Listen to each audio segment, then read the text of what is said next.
मुंह कर लिया, देख भी नहीं रहे हैं। लक्ष्मण जी कहते हैं भैया हम बुलाएं, इतना प्रेम से बुलाओगे तो आजकल कोई नहीं सुनता है, बहुत ज्यादा प्रेम से बोलोगे तो कोई नहीं सुनता है, वहां थोड़ी ताकत से बुलाना पड़ेगा, हम बुलाएं। राम जी कहते नहीं भैया आप तो रहने दो। राम जी जानते हैं अपने भाई का स्वभाव कि ये बड़े तेज हैं, अगर नहीं लाएगा नाव तो कहीं धनुष बाण ना उठा ले। कह रहे हैं राम जी भैया पहले सीख लो जब किसी से कोई चीज मांगना हो तो कितना प्रेम से मांगना चाहिए। भाई दूसरे की वस्तु अगर चाहते हो तो प्रेम से मांगोगे तब मिलेगा, धमकी दोगे तो थोड़ी मिलेगा। तो आज मेरे प्रभु राम कह रहे हैं ओ केवट भैया हमें गंगा पार जाना है, अपनी नैया ला दो ना। इतने प्रेम से प्रभु ने कहा।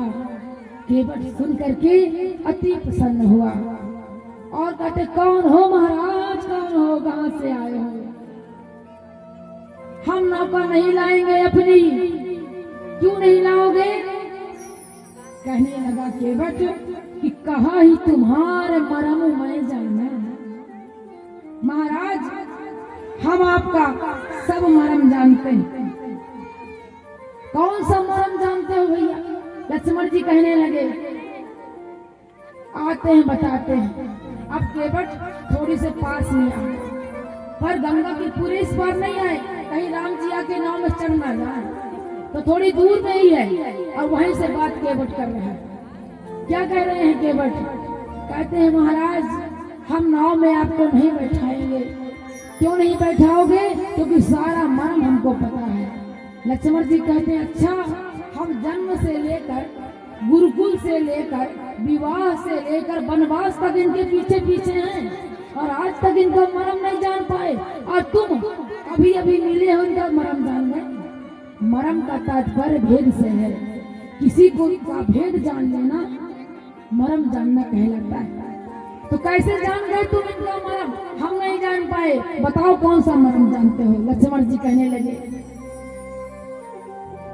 लगे कि अभी अभी आप जहां से आ रहे हो कुछ समय पहले की बात है कि आपके चरणों में बड़ी खतरनाक वाली धूल लगी है महाराज। ऐसी रज लगी हुई है कि जिसमें पड़ जाती है वह नारी बन जाए।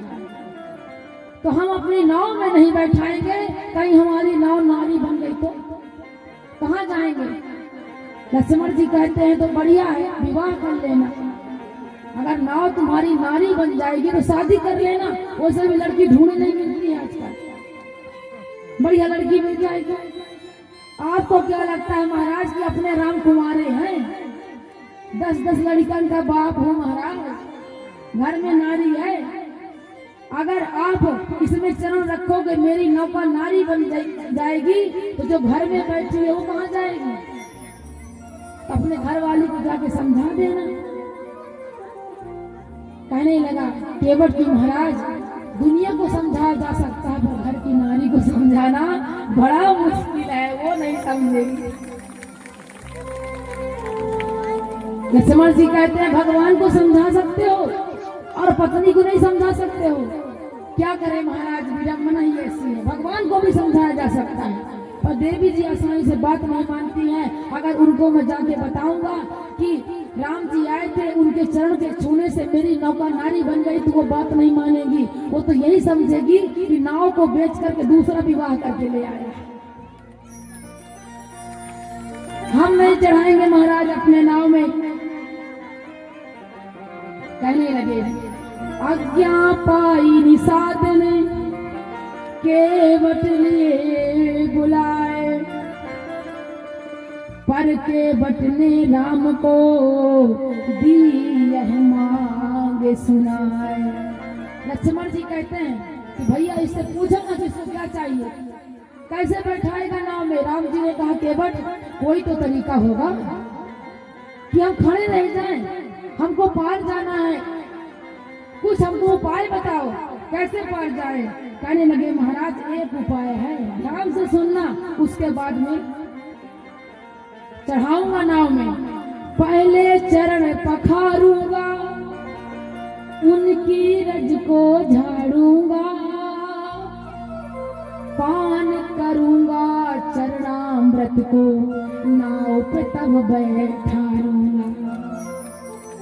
हे प्रभु, आपके चरण के रज को जो धूल लगी है खतरनाक वाली, उसको धोऊंगा रगड़ रगड़ के। जब वह धूल धुल जाएगी, उसके बाद में आपके चरणामृत का पान करूंगा, और उसके बाद में जब मैं नारी नहीं बनूंगा, समझ जाऊंगा कि अब आपका पैर धुल गया है ठीक से, मैं नारी नहीं बना, तब नाव में बैठाऊंगा। महाराज पहले इस्तेमाल करो, फिर विश्वास करो भैया, किसी का भरोसा। पहले चेक करूंगा अपने ऊपर कि चरणों का धूल कहीं लगा तो नहीं रह गया। लक्ष्मण जी कहने लगे, आज तक हमने ऐसा केवट नहीं देखा जिंदगी में। बड़े बड़े नदियों को हमने पार किया है, ये पहला केवट ऐसे जितना परेशान कर रहा भैया, ये आपके सीधे होने का नतीजा है। अगर मैं होता है आपकी जगह तो इसको ठीक कर देता। कहने लगे राम जी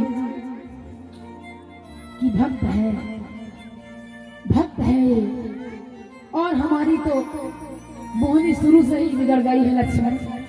जब हम घर से, जब हमको वनवास हुआ, हमने मना किया था तुमको कि तुम हमारे साथ न जाओ, तुमने बात मानी?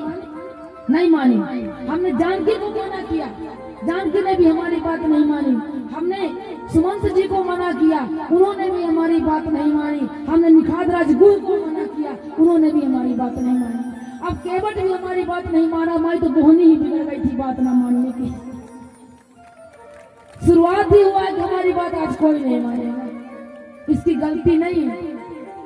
आप लोगों ने हमारी बात नहीं मानी तो इसलिए नहीं मानी कि आप हमसे प्रेम करते हो, ठीक उसी प्रकार यह केवट भी मुझसे प्रेम करता, इसलिए आज बात नहीं माना। मेरे राघव जी करुणा निधान है भक्तों। कहने लगा है केवट, बड़ा सुंदर भाव है। ऐसा कहते हैं सब लोग कि जादू भरी चरज है तुम्हारी। ऐसा कहते हैं सब लोग कि जादू भरी चरज है तुम्हारी। इसका तो काम से हुआ तो मान सिला बनी सुंदर नारी। इस पद का ये से हुआ तो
केवट हूँ, मेरे पास दूसरा काम धंधा नहीं है कि दूसरा काम करके जीविकोपार्जन कर लूंगा। ना जानो कुछ और कबारू, कुछ नहीं जानता महाराज। पर आज आप मेरे ऊपर कृपा कर दीजिए, अगर आप चाहते हो कि केवट आज भूखा ना सोए। मैं बहुत गरीब हूँ महाराज, अगर आज आप चरण नहीं धुलाएंगे, मैं पहले सवारी आप ही हो। आज कोई नहीं आया है घाट पर, और मेरी भी बोहनी बिगड़ जाएगी अगर आज आप मेरे नाव में नहीं बैठोगे तो। पर छोटी सी शर्त है। लक्ष्मण जी कहते हैं, देख लो भैया, जब से प्रेम से बोलो, ये तो सर में चढ़ा जा रहा है। कह रहा है कि कोई नहीं आएगा, ऐसे लग रहा है कि इसने पहले से ही मना करके रखा है सबको कि कोई आज घाट पर नहीं आना, मैं इनको ठीक करूंगा। कहने लगे केवट महाराज बिल्कुल सही समझ रहे हो, ऐसा ही है। जैसे आप संपूर्ण जगत के सरकार होना, अपने राम भी केवटों के राजा है। आज कोई हमारे रहते यहाँ पर नाव नहीं ला सकता है महाराज, ले जाएंगे तो हम ही ले जाएंगे। जल्दी से चरण धुलवा लो और बैठ जाओ, नाव में पार हो जाऊंगा। राम जी बस मुस्कुरा रहे हैं, कुछ नहीं बोल रहे हैं। केवट उतर के आया, नैया पास में नहीं लाया, उतर के आया और राम जी लक्ष्मण जी जानकी जी के पास आकर के राम जी के चारों तरफ घूमने लगा। घूम घूम करके देख रहा है, कह रहा है महाराज अच्छा अब समझ गया, आप जो कपड़े पहने हैं उस कपड़े में जेब भी नहीं है, तो आपके पास कुछ रुपया भी नहीं होगा, इसीलिए नाव में नहीं बैठ रहे हो महाराज। अब समझ गया कि नाव की उतराई देनी पड़ेगी, तभी तो आनाकानी कर रहे हो। जब से आज तक किसी नाव में बैठने वाले ने इस प्रकार नहीं कहा जैसे आप लोग कर रहे हैं। पर मैं आपसे एक वादा करता हूँ, केवट ने कहा रघुराई से उतराई न लूंगा, हे भगवान हे नाथ मेरे पर भरोसा करो, 1 रुपया उतराई नहीं लूंगा, बस एक ही शर्त है कि चरण धुलाओ और नाव पे आके बैठ जाओ। अब राम जी सोच रहे हैं कि धुलवा ही लेते हैं। धीरे से राम जी ने कह दिया कि ठीक है केवट चरण पखार लो। क्या कहा राम जी? चरण पखार लूं? हाँ पखार। क्या कहा एक बार और बोलिए, फिर से कहिए ना। आप हमको कहो कि चरण पखारो। राम जी कहते हैं हाँ हम कह रहे हैं कि चरण पखारो। अब तो खुश हो गया केवट, नाचने लगा, कहने लगा महाराज आप कहे हैं कि चरण को पखारो, और चरण अकेले नहीं पखारा जाता है, पूरे परिवार के साथ पखारा जाता है। महाराज जा रहा हूँ अपने परिवार को लेने के लिए, आप यहीं पे खड़े रहना, क्योंकि अकेले अगर चरण पखार लिया तो लोग उसको क्या कहेंगे। मेरा समाज है महाराज, बिरादरी वाला हूँ, अकेला नहीं हूँ। और जो सच्चा सामाजिक आदमी होता है समाज को लेकर के चलता है। दौड़ के गया केवट, जाकर के चिल्लाने लगा, घर में जोर जोर से दरवाजा खटखटाने लगा, अरे भगवान जल्दी करो, लाओ कठौती लाओ कठौती लाओ। दौड़ के आई वह केवट की पत्नी, क्या हुआ? एक कठौती लाओ, चलो राम जी के चरण धोना है, पखारना है। सब बच्चों को तैयार करो, सबको अपने भाई बंधुओं को लेकर के आज केवट आया। सब पीछे बैठ गए और केवट कितना छोटा कठौती लिया है। एक कठौती होती जिससे नाव में जब पानी भरने लगता है तो निकाल करके पानी को बाहर करते, उसी को कठौती कहते हैं, लकड़ी का बना होता है, छोटी सी कठौती। लक्ष्मण जी देख रहे हैं कि इतनी छोटी कठौती है कि हमारे राम जी के दोनों चरण कभी नहीं आए, ऐसा कठौती लेके आया है। अब उसमें जल भर के लाया और कहता है राम जी इधर आइए। लक्ष्मण जी कहते हैं राम जी से बात हुई है, उन्हीं का धो लो। इतनी छोटी कठौती है कि एक चरण भगवान का आया और केवट जल भर के लाता है, गंगा जी का धोने लगा, एकदम प्रेम से धोरा, धीरे धीरे कहने लगा लक्ष्मण जी थोड़ी जल्दी जल्दी हमको उस पार भी जाना है कि दिन भर धोते रह जाओ। महाराज पखार रहा हूँ, पखारने में टाइम लगता है और इसमें मेरी गलती नहीं है, आपके भैया के चरणों की गलती। इतने कोमल हैं कि अगर जल्दी करूंगा कहीं मेरे हाथों का चोट न लग जाए महाराज, इसलिए धीरे धीरे करना पड़ रहा, मेरी कोई गलती नहीं। बहुत देर तक घंटों एक चरण को धोता रहा, निहारता रहा, आंखों में प्रेम आंसू छलकाता रहा, अपने जीवन को धन्य बनाता रहा। अहो धन्य वह केवट का ऐसा सौभाग्य, धन्य हो रहा है, आनंद को प्राप्त कर रहा है। राम जी मुस्कुरा रहे हैं, वाह केवट, जात के केवट हो पर कितने होशियार हो, आज परमात्मा को अपने बस में कर लिया है केवट ने। कहते हैं अगर प्रेम है, भाव है, तो जगत का परमात्मा भी आपके बस में हो जाता है। आज प्रभु एक पैर पर खड़े हैं, एक पैर उनका कठौती में है, एक पैर पर भगवान खड़े हैं। कह रहे हैं केवट हम एक पैर में कब से खड़े हैं, तुमको दिखाई नहीं दे रहा, जल्दी करो। कहने लगा केवट कि महाराज अगर एक पैर के खड़े होने में आपको तकलीफ हो रही है तो अपने हाथ को मेरे सर में रख दीजिए, मेरे सर का सहारा ले लीजिए महाराज, आपका काम भी बन जाएगा और मेरा भी काम बन जाएगा। भगवान राम के हाथ को लेकर के केवट ने अपने सर में रखवा लिया। आकाश मंडल पर देवता पुष्पों की वर्षा करने लगे। धन्य है केवट, धन्य है तुम्हारा सौभाग्य। एक हाथ में चरण है और सर में भगवान का हाथ है, तुम्हारा तो जीवन धन्य हो गया। तुम्हारी यह कीर्ति कितनी महान है, यही कारण है कि उस केवट की गाथा आज भी हम लोग कलयुग में बैठ के गा रहे हैं। उस केवट के सौभाग्य की कल्पना आप लोग कीजिए। भगवान कहते हैं अब तो छोड़ दो। धीरे से भगवान ने अपने पैरों को खींचा और जैसे नीचे रखा, दूसरे पैर को भगवान उठाया, दूसरे पैर को धोने लगा केवट। उतना ही टाइम लगा रहा जितना पहले पैर टाइम लगा। अब जब देर होने लगी, लक्ष्मण जी कहते हैं केवट इतना टाइम लगा रहा है, जल्दी करो। हम होते तो हजारों लोगों के पांव अभी तक पखार दिए होते। गजब कर दिए तुम भी, थोड़ा जल्दी जल्दी हाथ चलाओ। अरे महाराज जल्दी कर रहा हूँ, इतनी रज लगी है ना कि इनको धोने में बड़ा टाइम लग रहा है। महाराज मेरी कोई गलती नहीं है, कहीं मेरी नाव का नारी बन गई तो एक भी रच का अगर बच गया तो धो लेने दो प्रेम से। जैसे दूसरा पैर अब धोने के लिए पूरा हुआ, कहने लगा अरे महाराज सब गड़बड़ हो गई। क्या गड़बड़ हो गया? अरे जो पैर आप नीचे रखे उससे फिर से रज लग गई। अब तो खतरा ही खतरा है महाराज, और गीले पैर में और ज्यादा रज लग गई है। इतनी रज लगी है अब तो मेरे नौका 1 मिनट में नारी बन जाएगी, देर नहीं। अब क्या किया जाए भैया? एक काम है, आप फिर से उस चरण को धुला दीजिए। अब तो केवट जो चरण धुला हुआ था, गीला पैर नीचे रखा तो रेत लग गई, गंगा जी की रेत। फिर से उस चरण को धोने लगा। लक्ष्मण जी कहते हैं भैया बस, हम तो लगता है आज दिन भर में भी गंगा पार नहीं हो पाएंगे। कहाँ फंस गए आप भी। इसलिए मैं कहता हूँ कि धीरे धीरे जो प्रेम से बोलता है उनका काम कभी जल्दी नहीं होता है।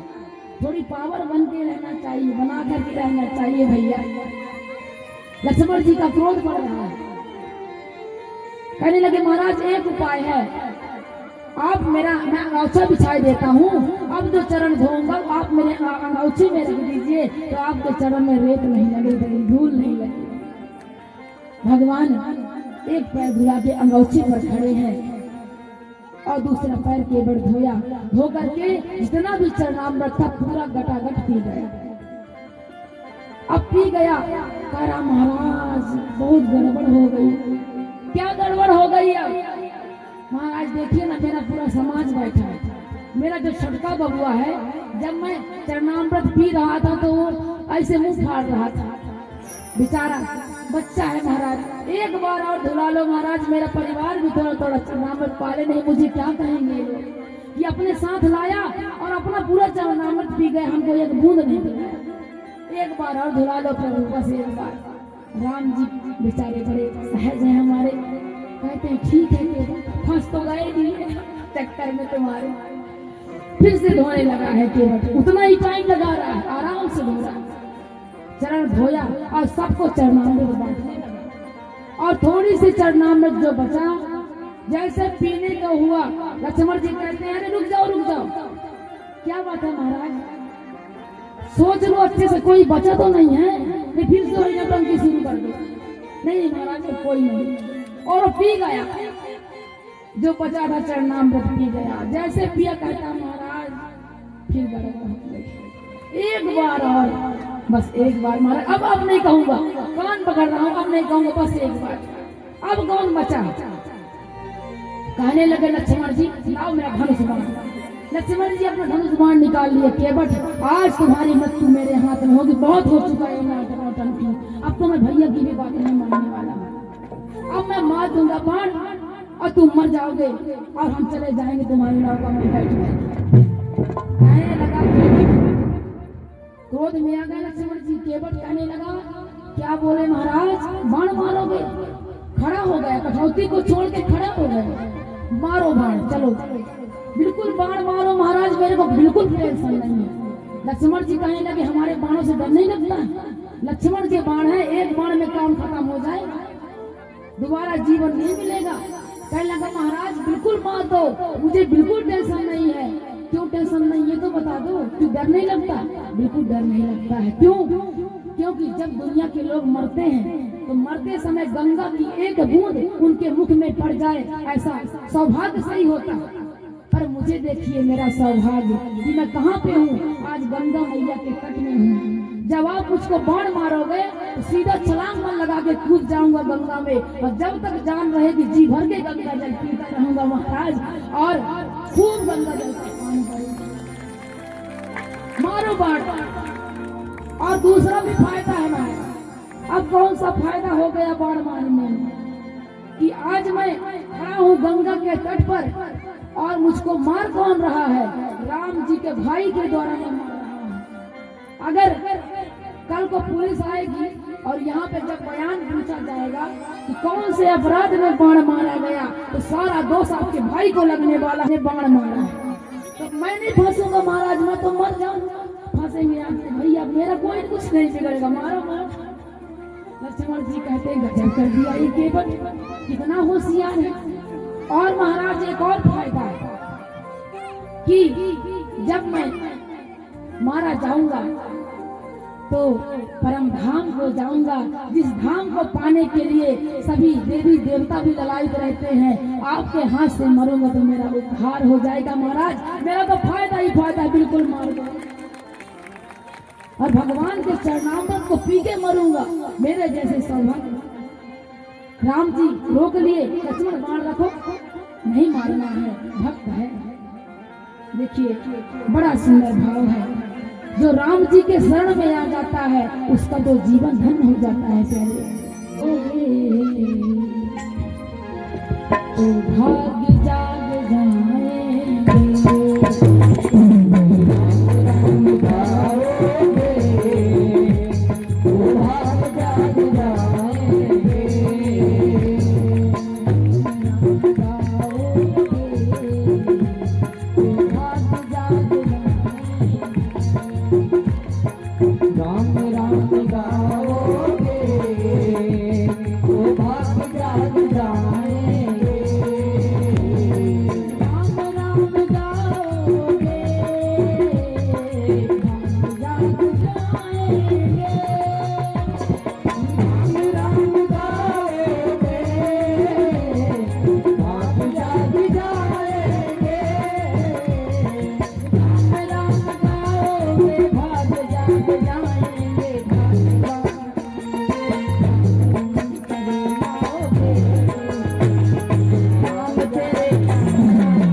केवल जो बन जाओगे तो भाग्य जाग जाएंगे। राम राम गाओगे तो भाग्य जाग जाएंगे। राम गाओगे तो भाग्य जाग जाएंगे। बोलिए राम लला सरकार की जीवन को धन्य बनाते रहे। आज आप सब केवट बन जाइए और अपने जीवन को धन्य बना लीजिए। केवट कहते हैं कि हे प्रभु एक बार और चरण धुला लो, क्योंकि जो मैं अकेले उतर जाऊंगा महाराज, पर जो मेरे पूर्वज हैं ऊपर से देख रहे हैं। मेरे पूर्वज कह रहे हैं कि बेटा तुम अकेले तर जाओगे और हम कब से प्यासे हैं। आज हम भी भगवान के चरणामृत को पीना चाहते हैं, हमें भी थोड़ी से चरण पिला दो, थोड़े से चरणामृत हमें पिला दो, मेरे पूर्वज कह रहे हैं। तो हे महाराज एक बार और चरण धुला लो, ताकि मैं अपने पूर्वज को जलांजलि तिलांजलि दे दूं और सब उद्धार हो जाए। राम जी कहते हैं ठीक है भैया धो लो। फिर से आज केवट ने फिर कठौती में चरण रखे प्रभु के और बढ़िया आराम से प्रेम से धो रहा है। और धो करके अपने जितने पूर्वज थे सबको जलांजलि दी है। सभी उनके पितर तृप्त हो गए और बार बार धन्य करने लगे, धन्यवाद देने लगे केवट का कि बेटा हो तो ऐसा हो। कहते हैं बेटा होता ही इसीलिए है कि माता पिता को जो काम दे। सबसे पहले राम जी चढ़े हैं, राम जी के बाद जानकी मैया चढ़ी हैं और लक्ष्मण जी चढ़े हैं, फिर निखात राज चढ़े हैं और नौका को धीरे धीरे केवट बढ़ाया है। मेरी नैया में लक्ष्मण राम गंगा मैया धीरे बहो। मेरी नैया में लक्ष्मण राम गंगा मैया धीरे बहो। राम लक्ष्मण राम गंगा मैया धीरे बहो। मेरी नैया में लक्ष्मण राम गंगा मैया धीरे बहो। धीरे बहो जी धीरे बहो, धीरे बहो धीरे बहो धीरे बहो जी धीरे बहो,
सखी के